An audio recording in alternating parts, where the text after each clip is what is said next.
అలాగే ఈ వారం కన్యా రాశి వారికి ఎలా ఉంది గురువుగారు? కన్యా రాశి వారికి 5 గ్రహాలు బ్రహ్మాండంగా యోగిస్తున్నాయి.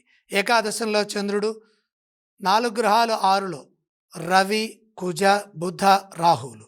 మంచి పనులు సాధించడానికి కాలం యోగ్యంగా ఉన్నది. గ్రహ బలం సానుకూలంగా ఉన్నప్పుడు మనం చేస్తున్న కృషి ఫలిస్తుంది. అందుకు సరైన ప్రణాళికలు, నిర్ణయాలు తీసుకోవాలి.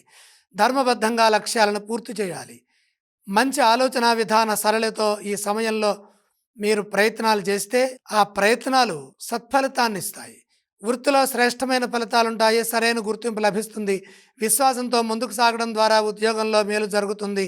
ఉద్యోగంలో చేసే ప్రయత్నాలు సఫలమవుతాయి. తగిన గుర్తింపు ఉంటుంది. గౌరవం పెరుగుతుంది. ప్రతిభతో నిర్ణయాలు తీసుకోవడం ద్వారా సంతృప్తికరమైన విజయాలను సాధిస్తారు.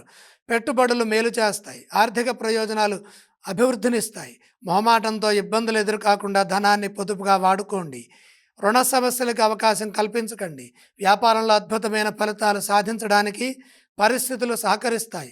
కుటుంబ సభ్యులతో కలిసి ఆనందిస్తారు. ఈ రాశి వారు ఏ స్తోత్రం పఠిస్తే బాగుంటుంది?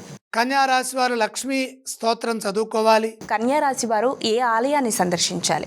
లక్ష్మీ దర్శనం మేలు చేస్తుంది. ఏవేవి దానం చేస్తే బాగుంటుందంటారు గురువుగారు ఈ రాశి వారికి? దానాలు అవసరం లేదు.